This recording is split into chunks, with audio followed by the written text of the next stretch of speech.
আসসালামু আলাইকুম ওয়া রাহমাতুল্লাহ। সম্মানিত দর্শক ও শ্রোতা, পবিত্র রবিউল আউয়াল মাসে আপনি কোন, কোন দিন রোজা রাখবেন বা রোজা কয়টি এই বিষয়টা আসুন আমরা একটু, একটু করে জেনে নেই।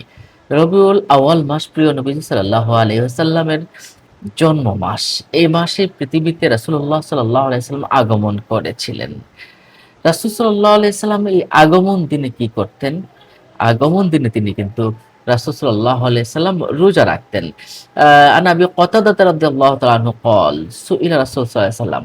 আবু কতাদা রাদিয়াল্লাহু তাআলা আনহু থেকে একখানা হাদিস এসেছে রাসূল সাল্লাল্লাহু আলাইহি সাল্লামকে জিজ্ঞাসা করা হয়েছিল আন সাওমিল ইসনাইন। অ্যা সোমবারের রোজা সম্পর্কে জিজ্ঞেস করে, ইয়া রাসূলুল্লাহ সাল্লাল্লাহু আলাইহি সাল্লাম, আপনি সোমবারের রোজা কেন রাখেন?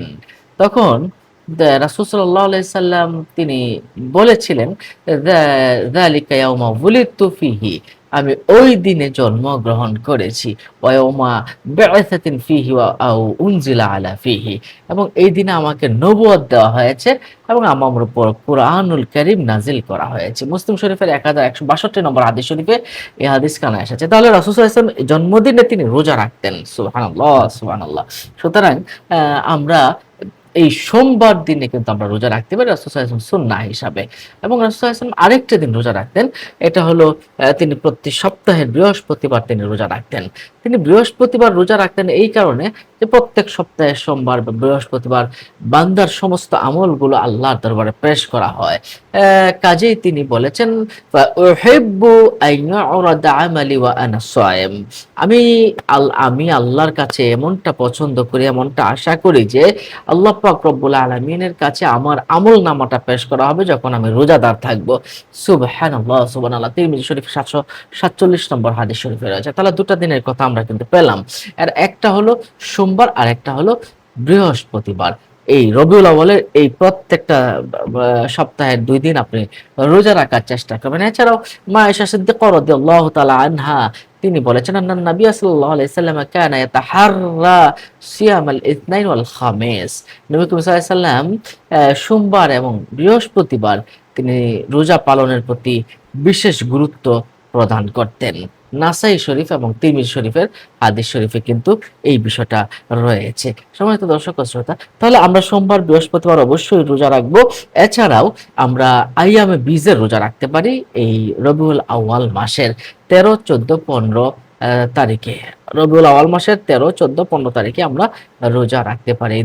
এই ৩টি রোজা হলো নফল রোজা। তাহলে আমরা এই দিনে বেশি করে রোজা রাখতে পারি এবং এই মাসে আমাদের খুব বেশি করে যে কাজটা করা উচিত, এই মাসে আমাদের বেশি, বেশি করে দুরূদ শরীফ পাঠ করা।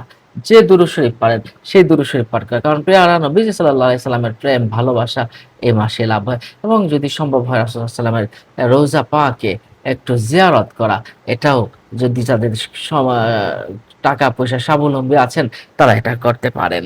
এছাড়াও গরিব দুঃখী মানুষকে খাবার খাওয়ানো, রাসূল সাল্লাল্লাহু আলাইহি ওয়াসাল্লামের উদ্যোগে একটু আনন্দ উদযাপন করা, এইগুলো করা করা যেতে পারে। কারণ আল্লাহ সুবহানাহু ওয়া তাআলা সূরা ইউনূসের ৭ নম্বর আয়াতে বলেছেন, কুল বিফাদলিল্লাহ, হে নবী সাল্লাল্লাহু আলাইহি ওয়াসাল্লাম আপনি বলে দিন তোমাদের কাছে যখন কোনো ফজল আসে, ওয়া বিরাহমাতিহি, যখন কোনো রাহমত আসে, অর্থাৎ প্রিয় নবী সাল্লাল্লাহু আলাইহি ওয়াসাল্লাম যখন আসে, ফালইফরাহু, তোমরা অ্যা আনন্দ উদযাপন করো।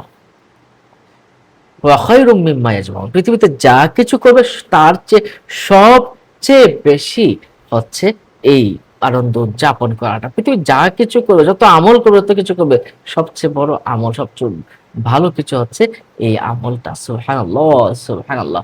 তাহলে আমরা এই দিনে আনন্দ উদযাপন করতে পারি, আমরা এই দিনে ভালো কিছু করতে পারি, মানুষকে খাওয়াতে পারি এবং ভালো কিছু আয়োজন করতে পারি। আল্লাহ সুবহানাহু ওয়া তাআলা আমাদেরকে সেই তৌফিক দান করুন। আমিন। আমাদেরকে বেশি করে রোজা, নামাজ, ইবাদত বন্দেগী করার তৌফিক দান করুন। আমিন। আসসালামু আলাইকুম ওয়া রাহমাতুল্লাহ। অন্য বিষয়কে জানাতে